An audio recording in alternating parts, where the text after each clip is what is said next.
Hello there, guys, and welcome back to my channel for my live reaction and player rating live stream following Chelsea 4, Panathinaikos Athens 1. Or as I should call it, the other way around, Panathinaikos 1, Chelsea 4. Let me bring that up on screen so you don't have to look at my face in quite so big because, you know, not quite necessary. But Chelsea got a 4-1 win. Mykhailo Mudryk on fire. Joao Felix on fire. Unfortunately, we are just allergic to clean sheets, but my prediction came in true with my 5-1 prediction. Sorry, 4-1 prediction. I can't speak. Let's do it like that. Is that all right? I think that's all right. I wish they'd just let me put like my face in a normal size on top of something rather than just next to it. But anyways, we'll need to work on that in the future. But yeah, ladies and gentlemen, if you're tuning in, make sure you get involved in the chat. I'm here by myself today, so I'm chatting to you lot a lot. I need your guys' interaction, your guys' help, your guys' questions. Let's interact. Let's have a chat about Chelsea being victorious in Europe. Or by it being the Conference League. But, you know, it's better than nothing, I suppose. Better than nothing, I suppose. And like Ju says, 5 assists for Misha in this season already. Now already his first... Oh, now also I was going to say, his first goal of the season as well. What is this? Do I have a white hair here? Brilliant. Fantastic. Maybe it's just blonde. God knows why. But Reece James Kingdom, big up, bro. Big up yourself, my guy. Thank you, everybody, for tuning in. If you haven't already, make sure you hit that like button because it really helps me spread these streams out to more people. And please do hit the subscribe button as well if you haven't done that yet. Ragnar is very happy, putting 100 million let's goes. Cranky Pads, big up Misha for 2-2.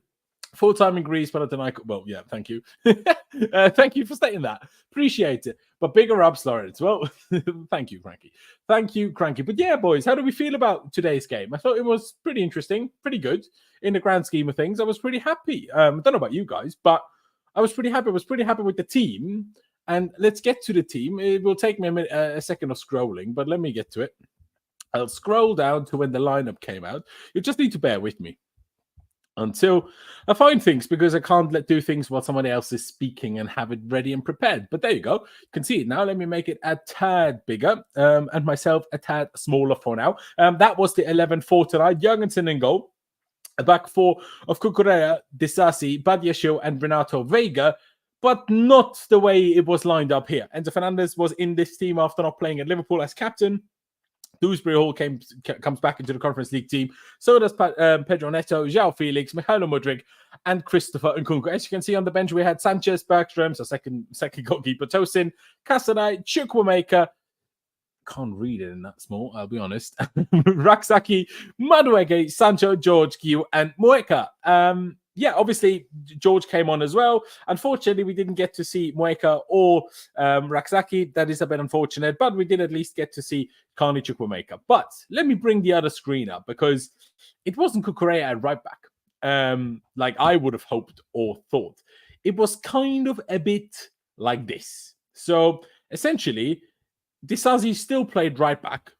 Badiashile played right centre-back, Vega played left centre-back, and Cucurella came in at left-back when we were off the ball. Now, obviously, we were on the ball a lot, and therefore, you know, it most of the time looked like this, even though the average formation in the first half, and I'll see whether it remained like this for the rest of the game, was actually more like this, which is quite funny. I've never seen or heard of a U formation, but that's what we played today, at least in the first half. But obviously, the second half was better. So therefore, we'll need to look at the updated average positions that I haven't yet looked at. Let me see from a few more people in the chat. Bad Boy Badia is back. Well, except for the goal we conceded. I thought he was a bit asleep there. But there you go.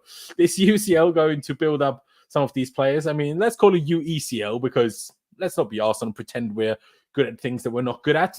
Reece James Kingdom says, today showed me how much we miss Cucurella versus Liverpool. I mean, 1,000,000% agree. I 1,000,000% agree. First of all, that we missed him a lot.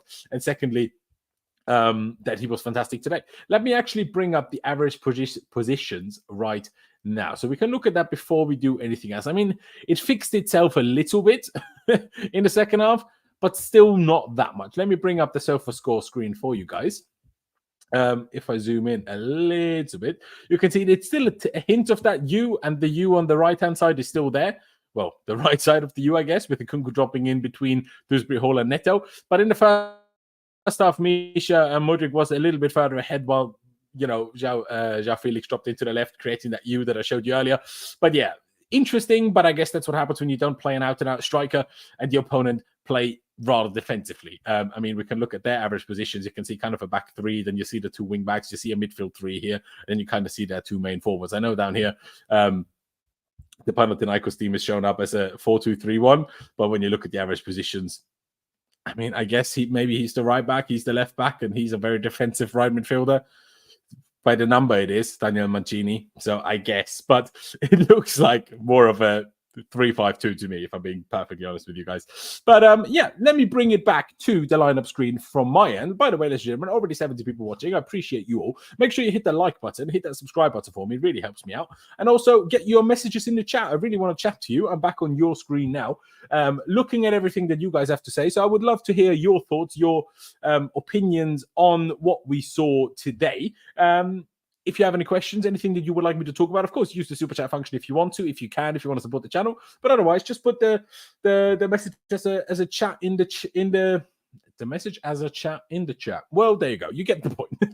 Of course, there is also the possibility to become a member of the channel. There's a link down in the description for that, or a join button underneath if you're on desktop. Fatutu says, wasn't able to watch the game at work. Kindly give a review of how we scored the 4 goals. All right, I will do Fatutu. Cranky Pants. I like how we don't have standard formations. Maresca got us playing in unorthodox manners, somewhat like Conte's first season in England.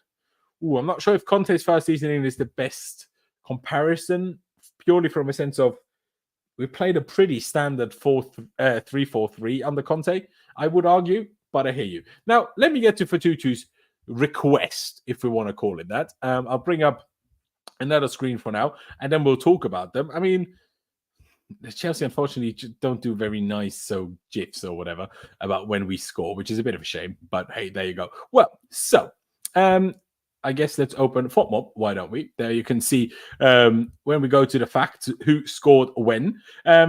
Felix after 23 minutes. Mudryk after 49 minutes. Felix again after 55 minutes. And Nkunku with a penalty after 59 minutes. So the first goal by Joao Felix was a nice goal. It was a ball from the back. Ladies and gentlemen, please help me out if you know for sure who played the ball over the top, because Joao Felix was in an aerial duel against 2 Panathinaikos defenders, wins the header, glances the header back, kind of backwards. Mudryk makes the run in behind him. Mudryk takes the ball. Joao Felix makes a lovely run, and Mudryk finds a nice ball to cut open the defenders. Let's be honest, also really bad defending. But hey, Mudryk and Joao Felix managed to exploit that. Nice ball on the ground by Mudryk to Joao Felix, and Felix just had to tap it home. Oh, I should probably make that bigger so we can look at it in a little bit of a bigger size and you can actually read what I'm talking about. Then Mudryk in the 49th minute, assisted by Pedro Neto. Nice work by Neto and Dewsbury Hall actually on the right-hand side. Dewsbury Hall kind of playing a through ball on the wing to Pedro Neto, who crossed it into the far post where Mudryk arrived earliest and headed it into the ground, and it bounced from the ground into the roof of the net. So that was a very nice goal. Not long after, Mudryk kind of again with another assist for Joao Felix. This time the ball kind of flew across the box, was then headed by the defender, but Mudryk controlled it, passes it to Felix. Felix shoots, but it gets heavily deflected. Was going for the right corner, gets deflected into the bottom left corner. So a bit of a cheap goal, very much a cheap assist for Mudryk because he didn't do that much with it, but still officially got it. And then the penalty that Nkunku got, who got fouled again? Guys, who got fouled? I'm having a bit of a brain fart. Who got fouled for a penalty? Someone tell me that. I mean, I'm sure if I go to the commentary here and I scroll down, where is the penalty situation?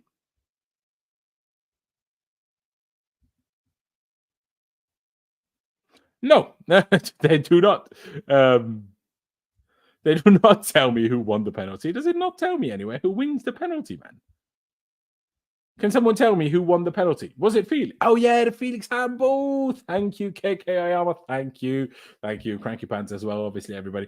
Carney has to go on loan. Carney, well, I mean, he probably should, so he can play some more. No, it wasn't Dewsbury, guys. It wasn't Dewsbury. It was Joao Felix. Joao Felix was kind of running into the box from the left-hand side, and then tried to, honestly, initially I thought, what is this? What is he doing? He tried to outside of the boot cross. And frankly, it was a terrible cross, but it hit perfectly the outstretched arm, kind of like so, outstretched arm of the defender, and we got a very much blatant penalty. So, I mean, we'll take it. We'll take it, I suppose. They said KDH for the long pass to Felix. Oh, okay. Sorry, guys. Thank you, Dawson. Thank you, Jonas. Was that a Dewsbury Hall long ball, was it? Fair enough. fair enough. That slightly changes my mind on what I've thought about Dewsbury Hall today, I'll be honest. But yeah, I mean, I'm here to be honest, aren't I? So there you go. I mean, another interesting thing I thought about, by the way, here I can look, not just, I can press country, obviously we can have the ratings that FOTMob gave them, but interestingly, you can look at the age, and look at the age. The age of our second 11 isn't even that, it isn't even as young as we always think. Like Dizazi's 26, and Nkunku's 26, Dewsbury Hall's 26, Kukurea is 26. There's 4 26-year-olds in this team. And the youngest player in the team is Renato Vega, who I find that quite funny because he looks and seems the most oldest and experienced to me. Certainly experienced. I don't want to say that he looks old as such. He just looks like a young-looking older man than he is, if that makes sense. Yeah, it just comes across like that. But you can see that, I mean, they tried to paint the formation like a 3-4-3. 3-4-2-1, if you want to call it that. I mean, that's what it was in possession, certainly not out of possession, I think. I guess everyone can have a different opinion on that. Maybe you can make a case for this, that it was off the ball a little bit like that, but we just had the ball so much. Let me go to the stats, guys. Oh no, I'll come back to your to the chat in a minute. Maybe I'll bring that up here actually. But yeah, we had 2.42 XG, 14 total shots, 9 of them on target, 4 big chances, scored all 4 of them. So a clinical afternoon or evening, 92% passing accuracy. Honestly, by the way, I'm not sure what you guys felt, but I thought atmosphere at this stadium overrated. Badia Shield by Phoebe Salifa says Badia Shield has been Monaco first 11 players in 17, has tons of experience. Great to see him show it recently. I mean, yeah, he had good moments today and he had not good moments today. It's official. Chelsea's a back 3 club. Well, there you go. That's one way of looking at it. That is one way of looking at it. But yeah, I mean, hey, we very much deserve to win. We had all of the possession. We had all of the goals. There you go. I mean, they had one of the goals, but hey, I'll take it. I mean, you can look at so much intricacy of the stats. You can look at the passes. We had 619 of them. 571 were accurate. 321 of those were in our own half. 250 in our opposition half. It depends on what you want to look at, really. Let me bring up the other lineup screen again. And we can start talking about some ratings because, I know it's just myself, but let's not be here for 3.5 hours. Philip Jurgensen, and I want to talk about him. We'll bring up some stats on FOTMob as well. But we need to have a discussion, guys. Is he already better? Do we already have justification to bench to bench Robert Sanchez for Philip Jurgensen? Because that save he made super early in the game was a phenomenal stop. It was an absolutely phenomenal stop. Kukurea headed it away. Cranky Pants is probably right because he's not been tested to the highest level yet. But yeah, I mean, he was shaking corners, maybe, but I feel like we are always shaking corners. Did Jurgensen do something particularly bad? Maybe I just didn't notice it. I'll be perfectly honest. I don't like Sanchez, but one game, man, come on. You mean one bad game from Sanchez or one good game from Jurgensen? Because I just would. It's not necessarily all about I want to drop Sanchez immediately. It's more about I want to see what Jurgensen does in the Prem. That's what I would do. Who was your man of the match? Well, honestly, because I forgot that Joao Felix won the penalty. I would have initially given it to Mudryk, but because Joao Felix won the penalty, maybe it should be Felix. But honestly, I still think it's Mudryk. He got 2 assists, got a goal that had that defensive monster sprint where he, stopped there, kind of takeover, or what's the right word? Counter-attack, that's the right word. There you go. Laurenz, thoughts on Chevalier from Lille? Should we go for him? Well, I like him, but I'm not sure. Honestly, I'm so bored. Sorry, guys, I have the camera on in a second. I'm so bored of a lot of so many signings, man. Like, I'm just bored. Like, when we are seriously linked, I start looking at players. I start considering, like, who would work. But honestly, first of all, we are so wild. We make so many transfers that I'm like, until we are seriously linked, I can't be bothered to think about it if I'm being perfectly honest. But I like him as a player. I don't hate him. But most of what I know from him is also from FIFA. I can't lie. You have to be honest in life. You have to be honest. Should I move back a little? I feel like my head's huge for you guys to look at. I think it's world class might be a bit of a strong statement, but there you go. Yeah. Oh, yeah. Get back to Crankerman's comment. I'm not sure if you meant one good game by Jurgensen or one bad game by Sanchez. But like I said, I would just like to see Jurgensen in the Prem, see how he does, because we just haven't seen it yet. I would just like to see how that would go, if I'm being perfectly honest. Would just find it interesting. But what do we make of Jurgensen today regardless? Let me bring up his stats, why don't we? Because like I say, that first stop that he made in the game was, for me at least, very, very strong. Overall, he only made 2 saves, didn't have much to do, but he faced still 1.59 in XG. Obviously, only stopped one of them, but I don't think he can do anything about the goal we conceded. For me, that was more by Yashil falling asleep and Kukurea getting a bit unlucky, maybe is the right word. But I have to say, now, it wasn't the biggest test in terms of how good the opponents were impressing.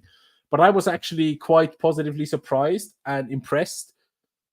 Well, positively surprised is maybe the wrong word, but I was at least slightly impressed by how comfortable Jurgensen seemed in when he was pressed, and how good it was in playing out from the back. Because, I mean, you see with Sanchez, every single game he makes an absolute massive howler. That doesn't happen with Jurgensen. I feel a lot less like he will make a big mistake. I don't know about you guys, but I still at least feel like that. But yeah, I was very happy with him today. If I go back to our ratings screen, which I will do now, I think he warrants 7.5. 7.5. I mean, obviously, you guys can get involved and tell me what you think. But let me pause that. Can I? No, that's not what I wanted to do. No, where's it gone? There it is. Now, I have the chat here, which should make it a little bit easier for me to actually keep up. What about we get Kelleher? I don't know, Jacob. I don't know. One good game, but yeah, I want to see him in the Prem. Yeah, see, there you go. There you go. But yeah, Youngers, what do people think about a 7.5? Give man of the match to Mudryk. Hope he starts Hazard's record man of the match vibes. Why not? Why not? Fire Red says, gives him a 7. Jurgensen, 6.5 or 7 for me. He was just above average, my opinion. Good game for him. I mean, yeah, maybe a 7 is more fair, to be honest, because we didn't keep a clean sheet. If we did keep a clean sheet, I would be more adamant for the 7.5. But I think you guys might have a point. You might have a point in the grand scheme of things. And I realized I missed the message. Sorry, Ollie. He's probably not here anymore. But he said, just popping in to say hello. Big up, Loss. Subscribe if you haven't.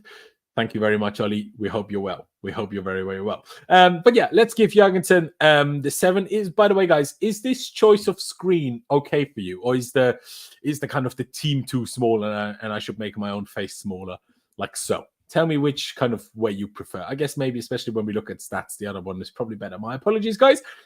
Let's move up the pitch and talk about Big Benoit Badiashile. Now, obviously, he already looked quite good when he came on at Liverpool the other day, which was already quite positive. But obviously, today, back in the team, back in the starting 11, and he would look good. Like, he obviously had some struggles earlier in the season, but today was a good game from him. 95% passing accuracy. Let me see how many of the misplaced ones were long balls. Actually, only 2 of them, to be fair.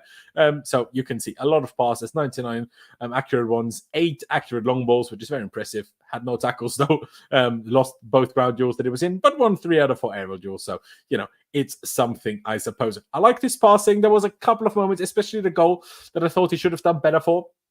I really did think he should have done a little bit better for the goal that we conceded. Like, I don't know how he fell asleep the way he did, if I'm being honest, because it shouldn't have been Disasi there. Like, Badiashile should have been somewhere, and then Disasi could have covered the guy at the far back, at the far post. Pilestri, obviously, formerly of United, wasn't he? So, yeah, that's just what I'm thinking. So, but I did enjoy his passing. There was 1 or 2 moments where, you know, he misplaced it. But let's talk about what Fire Red said here, because I would like to see what everybody else thinks about this. Because my opinion on this is that this was today partly tactical. Do you know what I mean? Because I felt that the easiest way and the best way, our best moments in attacking, we had when we lured Panathinaikos out, when we passed it back to our goalie, when Badiashile just stood on the ball for a little bit, when we passed it around quite slowly, quite quickly between Badiashile, Enzo, the centre backs. And when we started doing that for a little bit, they started to press. And as soon as they pressed, we passed around them and broke their mid block. Now, obviously, we still had that offensive block to look at and to break down. But I felt it made the game much easier for us when we drew them out, passed through them, and then tried to attack their back line and didn't have to attack their mid and back line all at once. Now, I get what you're saying. It's not just today, though. Fair enough. I don't fully disagree. But I think most of the time why he does that is to draw the defender out. Some people do it by just like jogging, like walking around with it. Some people stand on it. I understand there's different viewpoints of it. Yarrow says, give him a 7. Obviously, ladies and gentlemen, get involved. What would you give Badiashile today? I would probably... I'll give him a 7, you know. I'll be quite positive today. I'll give quite high ratings today. Like, we won 4-1. I mean, like, I know they should win, but these guys don't get to play in the Prem. Like, they do what they have to do. The first half wasn't that impressive. Everybody was talking about how concerning the atmosphere was going to be, but I'm not sure if the atmosphere is just overrated there or if we just made the atmosphere shit by being better and making the game dull for them. I don't know. But it certainly didn't seem particularly crazy on TV. I heard the Chelsea fans more than I heard the Panathinaikos fans. So there you go. Giving Big Ben by the issue a 7. And we move on to Renato Vega. Honestly, seriously, guys, becoming one of my favorite players in the whole team. There was this one through ball that he played on his weak foot, on his weaker right foot, breaking 2 lines, closely past so many opposition players, perfectly into the feet of, I can't remember if it was Enzo or I think probably Joao Felix, most likely. What a pass. What a pass. And in general, I mean, he nearly scored an absolute worldie own goal, which thankfully wasn't an own goal. He put it just over. But yeah, I mean, again, strong passing accuracy, 94 of them. Long balls, 3 out of 6 is also good. Not as good as Badiashil stats there, to be fair, but still good. Also, again, 0 tackles, which is interesting. 1 out of 4 ground duels. I mean, at least he won 1, I guess. Badiashil had 0 out of 2, but obviously contested more. Errors 1 out of 2. Could be a bit better, but I still think in terms of how we broke lines and how he broke and helped us break from the back and helped us build up, I was very happy and I thought he was very, very important. And I will give him a 7 as well. Do you agree, guys? Do you agree? I mean, Fire Red even says 7.5. Mr. Reliable, JP says, yeah, 7 is fair. Vega is a serious player. Fire Red said 7 before as well. 6.5 would be too low somehow. Yeah, there you go. I'm glad we all agree, guys. Vega is a class baller. He gets to develop in the Conference League until he's ready. I noticed it helping Mudryk now. Yeah, I agree with that, Romani, actually. Let me highlight this message from you. Yeah, no, I think you have a point. I think you make a relatively valid point. I'll be honest. We move on to Axel Disasi. Let me not move on too quickly because I don't want to be here for too long. Maybe I'll just speak a little bit slower. Just takes us a little bit longer to get through everything. But Axel Disasi, now I'm usually not his biggest fan. I was not, because my idea before the game was, right, same 11, essentially. Where's the 7 gone then? Huh? How's that happen then? Why are you doing this to me? Anyways, so what I thought we should do before the game is essentially start Cucurella as the right back. You can essentially have that the other way around. I was thinking, okay, you have Felix there. You play Kenneth Dewsbury Hall like this. You have Enzo there. And then you invert Cucurella. And then obviously still in possession, Disasi would have had the same position. And the whole back 3 would have had the same position. But then out of possession, Disasi wouldn't have had to be the right back. And was that an issue on 2 or 3 occasions? I'll be honest, yes. Pelestri ran through our team on a couple of occasions way too easily, which was certainly not what it should have been, let's say. But, you know, I still thought Disasi was better than I expected today. I don't know about you guys, but I thought he was better than I expected today. Especially that little run through the box. When he gives it the little shimmy, like the little flick-flack almost. Not a flick-flack, but flick-flack between the 2 feet. I don't know if there's an English expression for it, which we would call that a flick-flack here. But we have different expressions for skill moves. For example, a roulette, we call it Zidane roll. We discussed that the other week. But anyway, when he was trying to go for the shot on his weak foot, like I thought, you know, energetic, positive. I enjoyed that. by Badiashil. And in general, I thought he was aggressive. I thought he had some good passes forward. I was honestly, I'd give him the highest rating of the back 3 today. Is that too nice? Maybe it's a bit harsh on Vega. Let's look at some stats before we confirm that. Shall we do that? Zidane roll sounds way better. I agree. Zidane roll sounds way better. It sounds like a burrito Zidane's cooking. I hadn't thought of it that way, I can't lie, because roll means obviously something very different. Well, I guess not, but it doesn't mean bread, essentially, is what I'm trying to say. But yeah, he got booked at the very end. But still, 97% passing accuracy is strong. Had a shot on target as well. I mean, he attempted a lot of things that unfortunately was successful with, but at least he had a tackle. Okay, ground duels. Okay, I've changed my mind, guys. I've changed my mind. I'm not giving him a 7.5. I'll give him a 7 along the rest of the back 4. Actually, maybe I'll give Vega a 7.5. Now that I've looked at that. Do you think I'm being crazy like that? Or shall I give them all a 7? What comes across as more fair to you guys? Man United 1-0, is it? There you go. At Fenerbahce. Yeah. Oh yeah, against Jose, of course. I forgot that was happening. My bad. But yeah, supposedly Mazraoui, the right back, sometimes left back, is playing at number 10 for them. That's mental. That is mental. Yeah, see, unfortunately, Fire I'm not sure if that's Disasi or Vega now, did you mean? You know what? Even though I was very happy with Vega, maybe give the whole back four a 7. Back 3 a 7. Maybe that is the most fair. We move on to Marc Cucurella. Obviously, kind of officially part of the... I'm an idiot. That's not how it was. That's how it was. Maybe I would have liked it to be, because I was like, hold up, Cucurella wasn't on the right. There you go. Now we're right again. Let me move on to this again. To this stat sheet. I mean, interestingly, that he only got 726 rating on here. Strong passing accuracy still, 87%, 41 out of 47 is pretty good. A successful cross, 2 out of 3 successful long balls, a successful tackle out of 2, 2 out of 5 ground duels. Okay, that could be a bit better, to be fair. Didn't feel like that to me. I thought he was very good. I thought he was very impressive. Maybe on the goal, he could have done a little bit better, but I was still pretty happy with Cucurella. I'm not sure about how you guys felt. But what I found interesting is simply the fact that he played 90 minutes, because obviously he didn't play at Anfield on Sunday. And I'm sure he could, turn around for Sunday again against Newcastle this time around. I'm sure he could do that. But the fact that he played 90 minutes today makes me think that against Newcastle, we're going to play with Reece James right back and Malo Gusto left back again, which... Now, I like Gusto, but I think Cucurella gives us a lot. I would prefer Cucurella being in the main team, if I'm being honest. But I guess everyone will have their own opinion on that. Today, I thought Cucurella was very strong. I'll give him a 7.5. I think he deserves a little bit higher than the back four. And back three. And I know he could have looked a little bit better for the goal, but I still think it was just very important in how we broke the lines, how we broke that press, how we moved the ball up the pitch.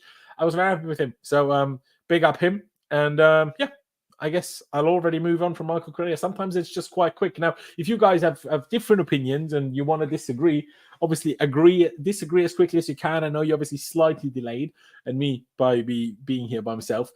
Obviously, it takes a little minute until I see your responses. Cucurella should be part of the main team. Fire says, yeah, I agree. And I don't think this is necessarily a permanent. I think it's just more, that's how it kind of happened to be, if that makes sense, because he was, of course, suspended against Liverpool on the weekend. Then he therefore played today. But yeah, I just expected him to come off after 60, 70 minutes if the score was clear enough, and it was 4-0 after 60 minutes, mind you. And then I thought he'd start again against Newcastle, if I'm being honest. Let's see how long it will go like this from now on then, because yeah, it's going to be interesting, because we've got big games. Obviously, we've got Arsenal the week after, then we've got Man United the week after that. So, and always obviously midweek games against lesser games. I guess the Newcastle Cup game is not as much of a lesser game, but still. Let's move on to Enzo Fernandez. Was the captain today and was finally deployed in a significantly deeper role for Chelsea today, not taking the role that Dewsbury Hall, I guess, filled today in terms of making up a mix of being in the front line of attack. Looking for the right word, even though it was more of a 3-3-4 formation than a 3-2-4-1 as we often otherwise play. But I thought Enzo was good. In that position. Passing accuracy very strong, 94%. Only misplaced 4 of them. 5 out of 7 accurate long balls is also very strong. So he only misplaced 2 passes on the ground. One of them was a silly one. I don't know what it was, whether he saw something weird in the advertising boards or whatever. But he kind of tried to switch the play and just really badly mishit it. But still, he had a good shot as well. Arguably could have scored it. That was also set up by Mudryk, who, like I say, just had a good game today. Tackles, 1 out of 1. Duels, okay, 2 out of 5. Same as Cucurella, to be fair. Aerials, 2 out of 2 is pretty good. I was happy with Enzo today. I like him more in this deeper position. I think he should be playing in this deeper position more often than not, if I'm being honest. Obviously, I know because of the level of opponent, it's not fully, transferable or comparable to what it would be like in Premier League games. But I would still like to see him in that position more. How we fix that issue, I'm not 100% sure, guys, because, well, Caicedo is doing better. So, and unless you want to make Caicedo be part of the attacking line, which I think he could do it better than Enzo, not the attacking line part, but the covering the distance and being in both positions kind of at the same time. But I also don't want to make life difficult for Caicedo. It's just unfortunate that the players that we have don't fully suit the way the manager wants to play, but we've spent £220 million on these two midfielders, which is a bit unfortunate. Much better corners today, that is true. JP says he was pretty good today, would give him a 7. Enzo 6.5, nothing to shout about. Just saying 6.5. Kevin says 7.5, which is, as you can maybe see on screen, I probably would have also gone for, if I'm honest. I think I probably would have gone for 7.5. Maybe I'll do 7. Maybe I'll do 7. Do I think he was as good as Cucurella? Honestly, no, I do. I think, yeah, that one bad switch wasn't what it wasn't ideal, but I think in principle, I thought it was very good. Cranky Man says, I don't know what he's doing with his hair. Preferred the hedgehog, but the more he cuts it, the better he plays. Well, yeah, I find Enzo's look in general a little bit weird. I sometimes feel like he looks he looks fake. I don't know what he does to his face. But no front. I don't care what he looks like. I just, sometimes think that. 6, not how 100 million should be playing against Greek teams. I mean, that is also in a way a little bit fair. But Theo then says, Enzo 7.5 for me. Not shocked if he plays deep. He does good. Now, I get the whole 100 million and even more 120 million euro player, 105 million pound player. But I don't think that's fair to judge them like that, if I'm being honest. Because if we're judging like that, then I need to give Nkunku a 0 today, even though he scored a penalty. Because he did absolutely fuck all other than Mona players that score his penalty. That's literally the only thing he did all game. And he also got 60 million. Enzo at least actually did something in the game. You didn't see the first half.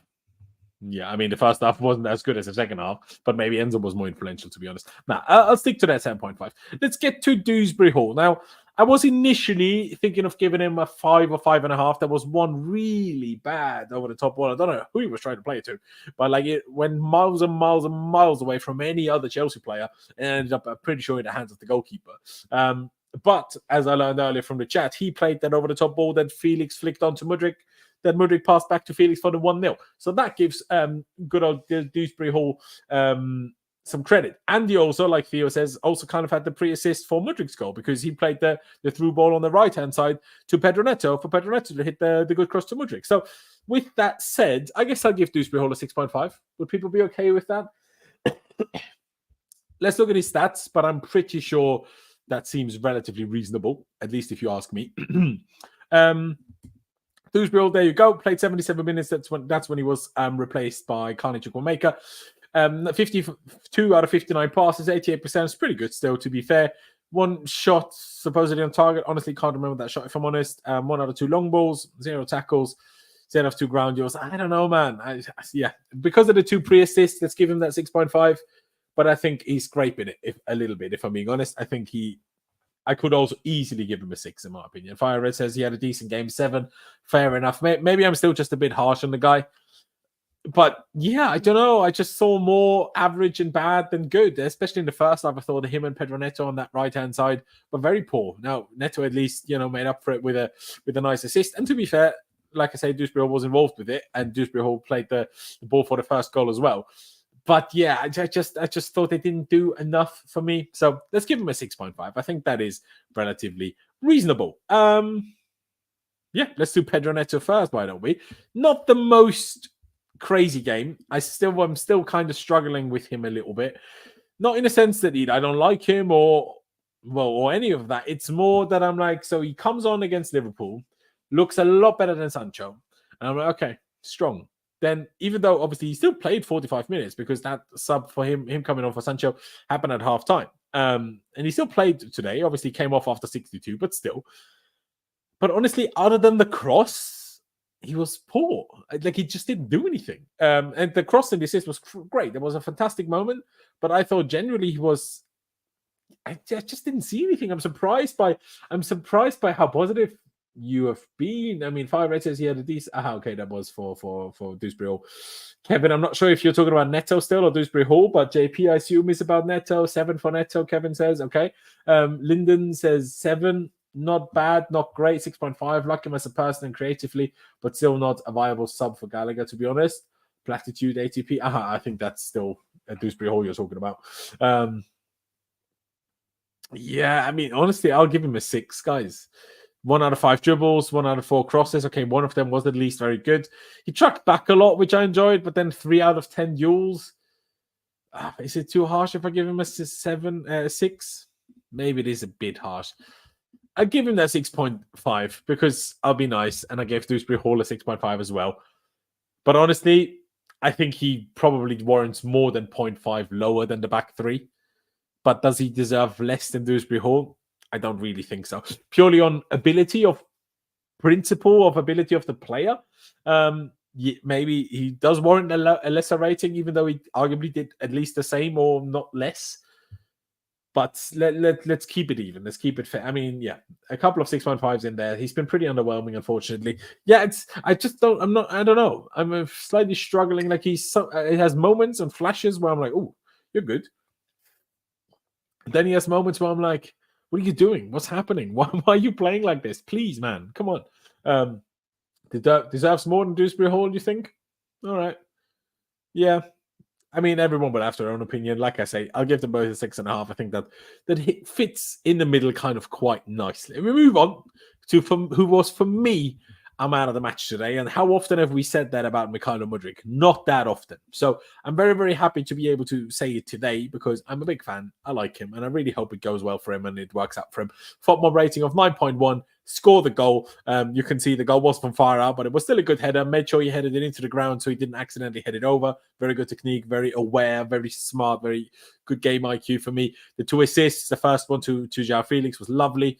Really, really good. The second one to Joao Felix, it wasn't that much to it. I mean, it was a nice touch and then a simple pass. Then obviously Joao Felix slightly lucky with the deflection of the shot, but still 17 out of 17 passes. Didn't give the ball away once. That's fantastic. Created 3 chances. That's really good as well. 1 out of 2 shots. He had another one. Sure, he put it over.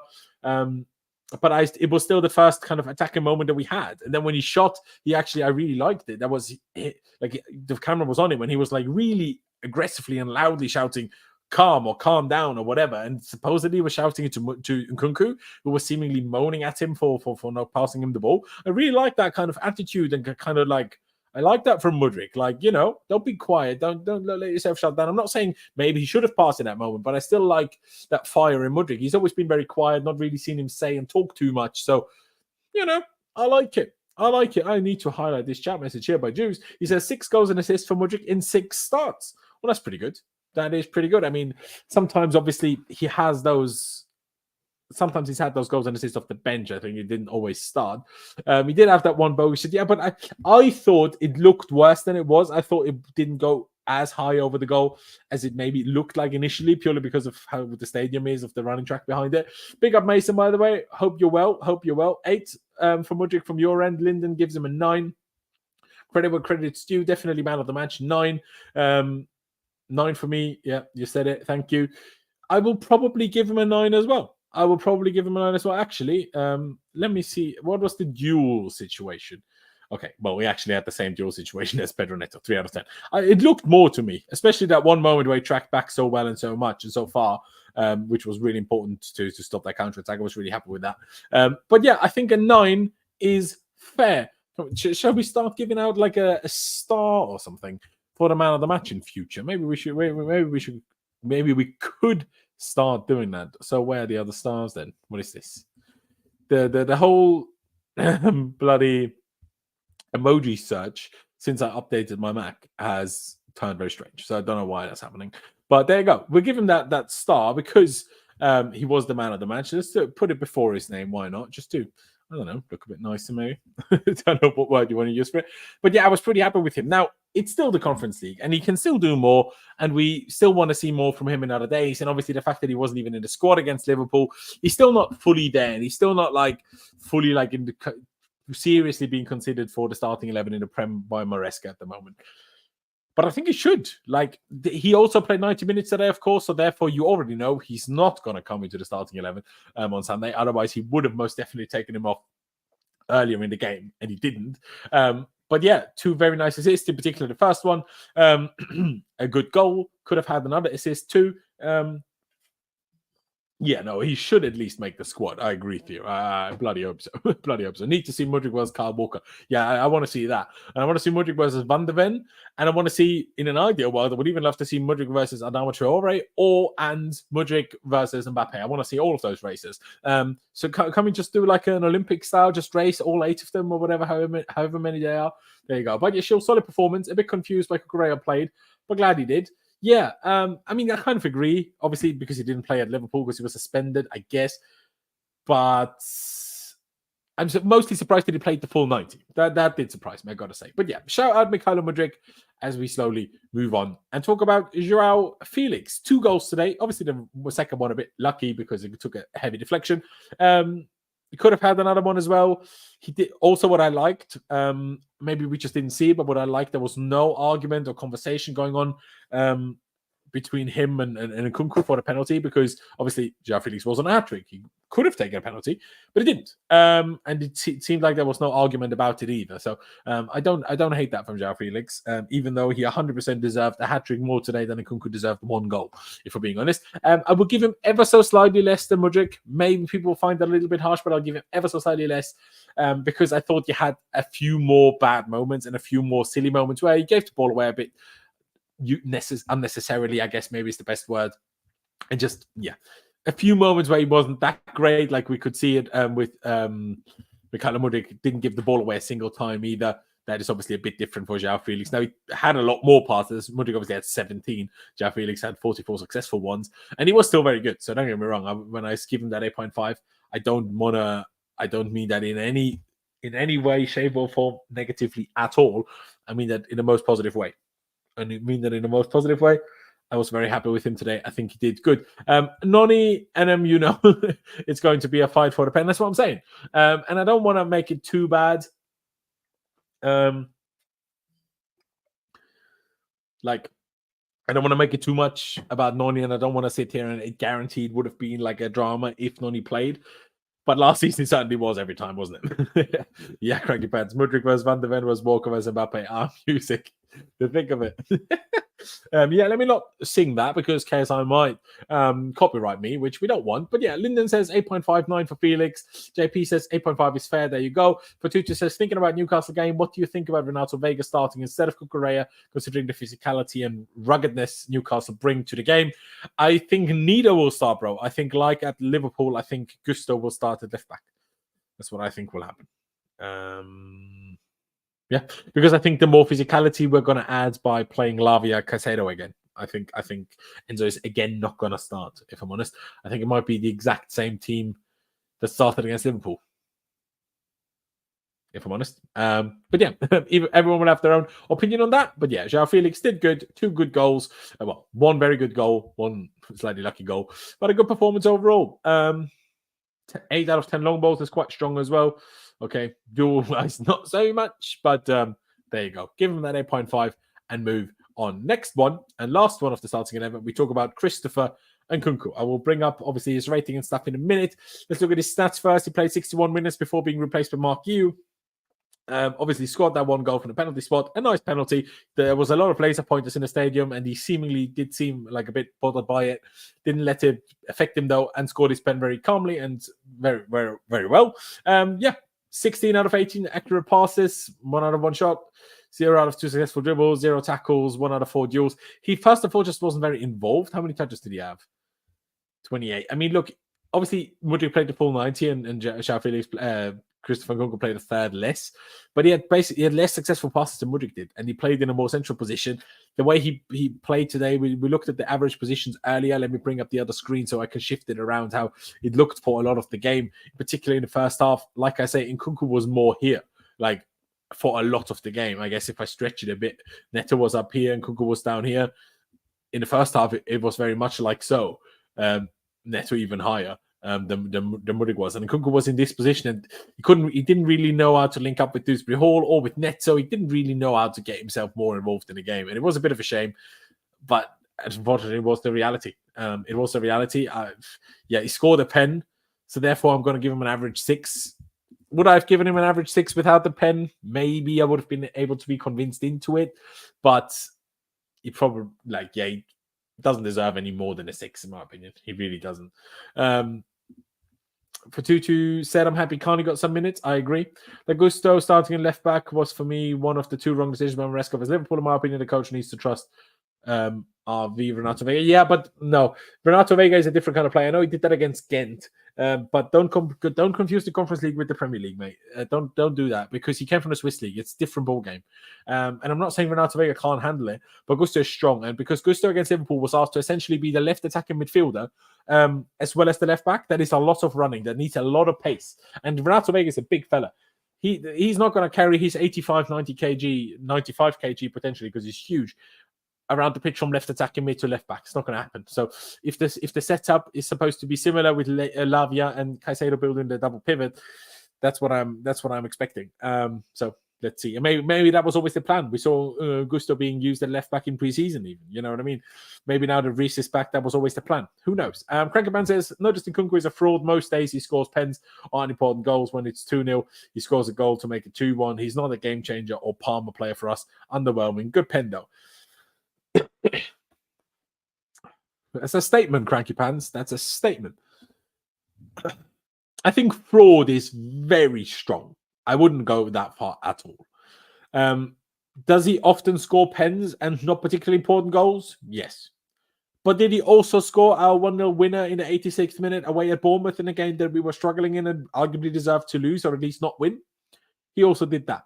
So I wouldn't go that far, but we need to see a bit more. I also don't know if the situation isn't just also frustrating for Nkunku, and that's partly where his struggles are coming from. That could also be, in my opinion.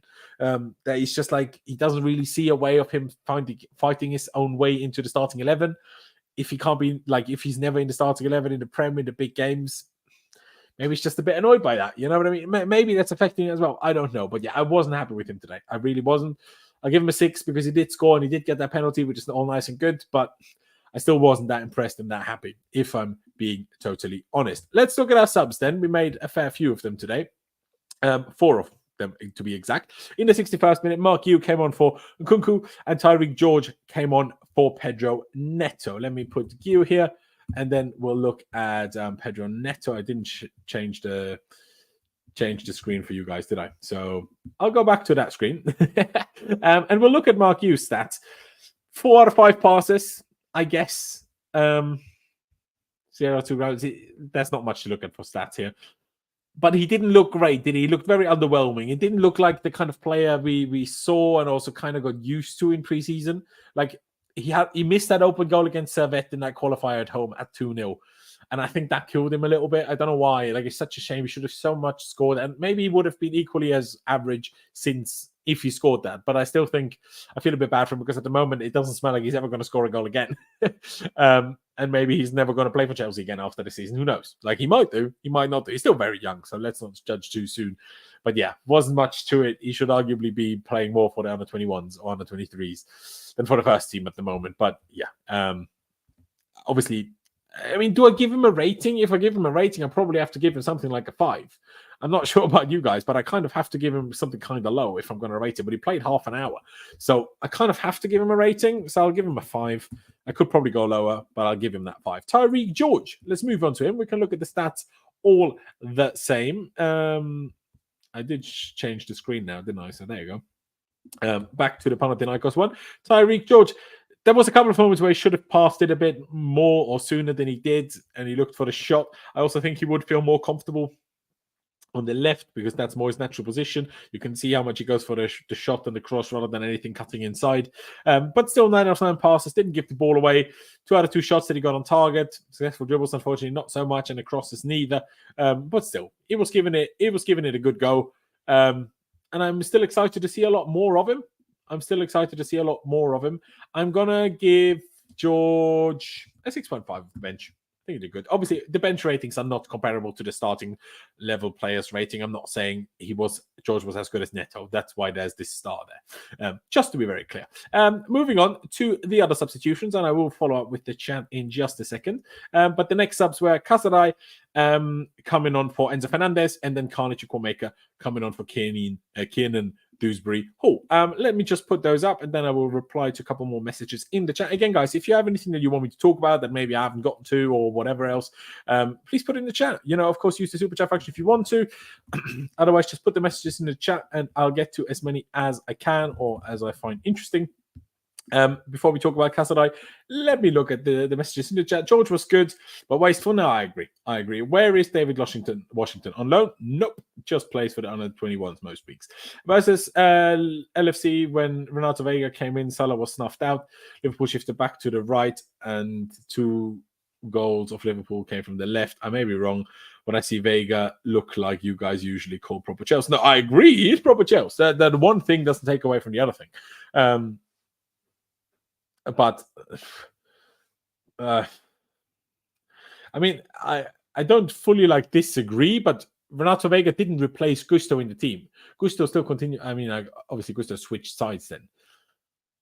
But I still think Gusto did a decent job off his left, if I'm honest. So I'm not saying couldn't have started or shouldn't have started Vega, but it's not going to happen against Newcastle, I think, anyway.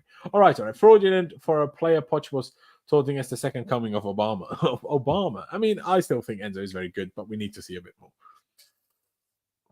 Hold up. Or did you... Oh, you meant Nkunku. Sorry, I thought we were back about Enzo. David has been washed out. The club, I think, went to Strasbourg on some dodgy deal. No, I'm pretty sure David Washington plays for the under 21s quite regularly. I think he scored a hat-trick or 2 goals the other week. Just a few days ago, actually. So, yeah, that's that with David Washington. But, who cares? Casadei looked again quite good off the bench in this position. Obviously, under Maresca at Leicester last season, he played higher up the pitch. But his position was always more of a DM, which is why I'm surprised that people are surprised that he's playing there now. I know at Leicester he didn't, but before that he did. Anyway, 16 out of 18 passes from the bench, quite good. One a tackle. Okay, 1 out of 3 ground goals, could be a tad better.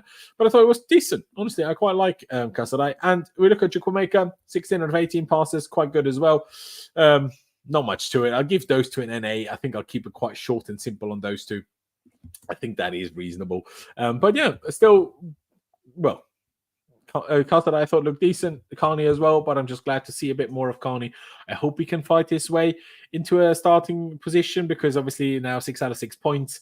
These was the most difficult games in the Conference League groups, the Conference League stage is done now. We played Gent from pot 1, and we played Panathinaikos, who was obviously, because of the opponent, way atmosphere and everything, was kind of the next most difficult game. I guess the one against Astana, because of the far journey, you could potentially argue for. But yeah, hopefully can find his way into starting every now and again at least. Casadei and Caicedo looks like a good partnership. Caicedo, is it just because of the name? Because Caicedo wasn't even in the squad today. But yeah, there you go. Let's finish it off by talking about the manager. The manager, let's put him under the man of the match, Enzo Maresca. Well, what do we say about him? Obviously made a lot of changes. Dealt with the fact that we had no right backs traveling, and Josh Achimpong at the moment not being allowed to play by the football club because we're a bit weird. I'm not going to get into that too much. By the way, if you want to hear more about that, check out mine and Pice's podcast, Chelsea Unfiltered. Links down in the description. We upload every single Tuesday. Sometimes it's quite late at night on Tuesday, but we upload every single Tuesday. Make sure you follow us, whichever platform you use to listen to podcasts, whether it's Spotify or Apple Podcasts, both are down in the description. You can listen to them both for free. You don't need a subscription to listen to them. So please do listen to them. I massively appreciate that. I'm very sure you'll enjoy it. And there will be a new episode talking about this game and the Newcastle game on the upcoming Tuesday as well. But yeah, as for Maresca, obviously made all the changes again. It worked out, I guess. I was just surprised that, in particular, Cucurella played the full 90, but I can't complain. He managed a good win. He did something at halftime that made us be able to be more clinical and create more chances. So with that, I will say I'll give him an 8. Not going to be too deep about it. Maybe because of the level of opponent, you could argue I should go lower. Fair. But yeah, there you go. What am I saying? Considering Nkunku out of position, I'm glad he got his goal. Keep the confidence up. He and Palmer leading goal scorers now. I mean, out of position, sure. But, man, I don't know. Nkunku is out of position everywhere he plays. He's out of position when he plays left wing. He's out of position when he plays striker. He's out of position when he, like today, plays a bit more like a number 10. Has anyone ever said Nkunku today played his best position? You know what I mean? Like, his best position would probably be is probably this part of a front two now, because there wasn't a real striker next to him. it's less so. But in terms of principle, this was kind of close to his best position, and he was so invisible. For Nkunku, I hope he's not losing interest in the project because of lack of opportunities in the first team. Starting in the Premier League, Enzo Maresca needs to give him more opportunities. In my opinion, he's still Chelsea's best finisher. No, I probably agree that he's the best finisher, to be honest. Routine win. I managed the squad well. 8.5 for Maresca, fair enough. What about Kukurea? No, you see it now, fair enough. 8 or 8.5. Decent, wonderful review in the game with you. Thanks for reading our comments. Appreciate you for 2-2. Appreciate it very much. 8 is more fair based on the opposition. There you go. Let me just see if anything has been said on Twitter since the game is finished. Any quotes, anything interesting? Who was my man of the match? I would certainly say Mudryk. Seems like there hasn't been any post-match comments yet. So there you go. But I guess what we can look at for a moment is the table in the UEFA Conference League as of, well, maybe not even as of right now anymore, because obviously some games are happening right now. But currently, we're top of this table, I guess, with 2 wins, 8 goals scored, 3 goals conceded. So I guess decent for the goal difference as well. But you can see the other teams that are in there. Fiorentina, of course, one of the other big ones. Betis, Sevilla down there as well. Victoria, I think they're from Portugal. Heart, of course, from Scotland. I've got absolutely no idea where Jagiellonia are from. Not a clue. SK Rapid, of course, from Austria. 2 wins out of 2. So fair play to them. Obviously, he's still playing. Maybe not. God knows. Shamrock Rovers, shout out the Irish. And Borak, kind of where that is from. I have no idea. Hello, Cranky Pants. Thank you very much. Cranky Pants gifted 5 memberships. My God, Cranky Pants, you're a goat. You're a goat. And look who got it. Mason got it. Ice Cold Beverage got it. Goft11 got it, who I'm not sure I've ever seen say anything in the chat. Adam got it. And Horizont Eredita. Thank you very, very much, Cranky Pants. You're a goat. You're the goat. And you guys that got it, lucky people. Lucky people, especially Cranky. You buy yourself a membership. Buy yourself a membership. But yeah, I appreciate that very, very much. I'm not sure what else we can talk about, if I'm being honest, guys. I think otherwise I must soon wrap it up. If you have anything else, any questions or any topics or anything that you've seen on Twitter that you need me to look at or discuss, please tell me. Please tell me about it. Do you know what I mean? Let me know. What am I seeing here? No, nothing. Nothing so far. For staying to the end. Hey, appreciate you. Appreciate you, and that's why the people got it. I love that. Absolutely love that. But yeah, seems like not many more questions going on, so I'm just gonna wrap it up. No, you know what? For the sake of it, for my own OCD, I want to get to 1 hour. So 2 more minutes, guys. All of you that are still here, appreciate you. Hit the subscribe button, hit the like button. Give me 1 more question. Let's see how many of you say something, and we'll see if I have to choose a good question or if I just have to pick the only one that there will be. We'll see. But that's what I want to see. What do we get if we finish first on the conference? Well, Kevin, I guess I can bring that up elsewhere. That should explain it quite well.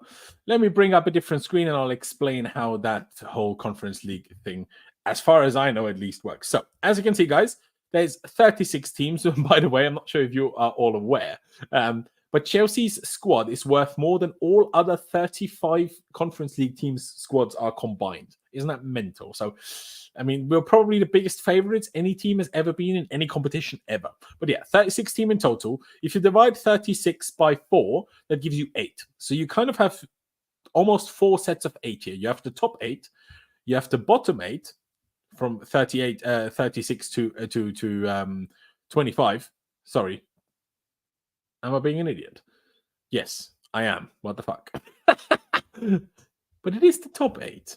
But then how many is this? 1, 2, 3, 4, 5, 6, 7, 8, 9, 10, 11, 12. Okay, so seemingly the Conference League has more teams than the Champions League, because I'm pretty sure in the Champions League it only goes down to 8 and not down to 12 in the bottom. But anyway, okay. So we have the top 8, then you have the bottom 12 it seems, and then you have the next 16, which is 9th to 24th, which does make 16, thank you, because that's another 8. So essentially, there's, of course, a round of 16 coming after the league stages. But what is different now, and it goes for all the European competitions, there's essentially a playoff round for the teams that finish between 9th and 24th, and they play a playoff round against each other.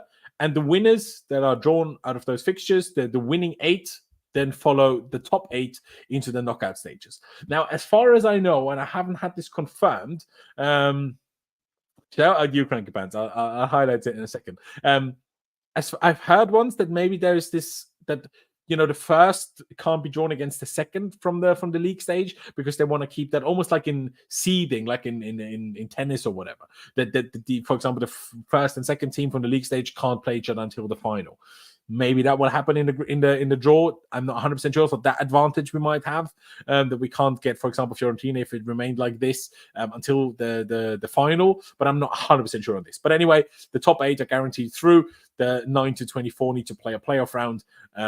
And then I think it's a random draw between these 8 against these 8. I don't think it's random. I think it's these 8 against these 8. But yeah, there you go. But yes, Cranky did become a member. Took my advice, Laurenz. Yeah, we only play 6 games in the real Champions League. They play 8 group games. There you go. There. Hold up. Do we play 6? I thought was it 6, not 5? God knows. Might be 6. Might be 6. This is what I don't like, because if I can look at our games, but I can't see like how many there is. But obviously, this was the first one. Second one now. Third one is against Noah. Then we need to skip to the next site. Heidenheim is the 4th one. Then Astana is the 5th one, and then Shamrock Grove is the 6th one. Yeah, you are right. In the Champions League, they must have 8. Are you sure that they have 8 in the Champions League? I kind of want to look at that. I might be an idiot, but I might be an idiot. Let me quickly look at it from Liverpool's perspective. How many Champions League games do they have? So, Champions League, must have been the first one. So 1, 2, 3, 4, 5. Yeah, it must come to 8. 6. No, they have 6 as well. And it's okay, they have 6 as well. Did they just play it later? I'm so confused. Yeah, I'm a little bit baffled by this. But anyway, guys, this made for a bit of an unnecessary discussion, but there you go. Here we are. Thanks, Cranky. Yeah, shout out you, Mason. Shout out again, Cranky Pants. Big ups, you, the new money mate. The new money mate. Isn't that crazy? Mount had a setback and injury again, and I was just thinking to myself, isn't it crazy? Like for us, he was fit for 3 years straight. He was never injured. Never. Remember when we played Valencia in the Champions League on the Lamps, and Coquelin at the time playing for Valencia nearly broke Mount's ankle, and he was in the starting 11 in the Premier League 3 days later. And I was like, what the flip?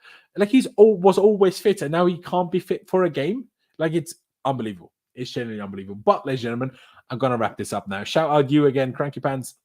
Shout out for the gifted. Shout out for your own membership. Appreciate it very, very much, ladies and gentlemen. If you want to support the channel, become a member yourself. Use the super chat function when I'm live or not. You can do that. Subscribe. That is the biggest one. Please do subscribe if you haven't done that yet. Hit the like button. That would be massively appreciated. But yeah, ladies and gentlemen, up the Chelsea, upwards and onwards, and we will see you next time.